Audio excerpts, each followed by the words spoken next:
ഇസ്രയേലിന് നേരെ മാരക സ്ട്രൈക്ക് നടത്തി ഇറാൻ. ഇതോടുകൂടി തന്നെ പശ്ചിമേഷ്യൻ സംഘർഷം മറ്റൊരു തലത്തിലേക്ക് കടക്കുകയാണ്.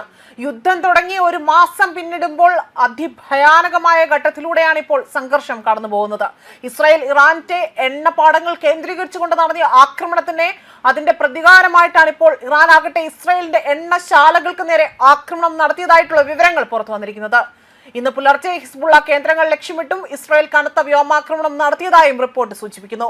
ബെയ്റൂട്ടിലെ ഹിസ്ബുള്ള കേന്ദ്രം തകർത്തതായി ഇസ്രായേൽ പ്രതിരോധ സേനയാണ് അവകാശപ്പെട്ടിരിക്കുന്നത്.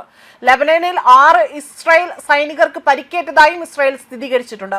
ഇസ്രായേലിനെതിരെ ആക്രമണം ഘടിപ്പിച്ചിരിക്കുകയാണ് ഇറാൻ. അതായത് കഴിഞ്ഞ ദിവസം ഹൈഫയിലെ എണ്ണ ശുദ്ധീകരണശാല ലക്ഷ്യമിട്ടായിരുന്നു ഇറാന്റെ ആക്രമണം നടന്നിരിക്കുന്നത്. ഇസ്രായേലിന്റെ ഊർജ്ജ മേഖലയിലെ പ്രധാനപ്പെട്ട സംവിധാനമായ ഹൈഫയിലെ ബാസർ എണ്ണ ശുദ്ധീകരണശാലയ്ക്ക് നേരെയാണ് ഇപ്പോൾ ഇസ്രായേൽ ആക്രമണം നടത്തിയതായി തന്നെ ഇറാൻ അവകാശപ്പെടുന്നത്. അതേപോലെ തന്നെ ഈ എണ്ണ ശുദ്ധീകരണശാലയിൽ തീപിടുത്തമുണ്ടായതായി തന്നെ വലിയ തോതിൽ അവിടെ പുക ഉയരുന്നതിന്റെ ദൃശ്യങ്ങളടക്കം ഇപ്പോൾ പുറത്തു വന്നിരിക്കുകയാണ്.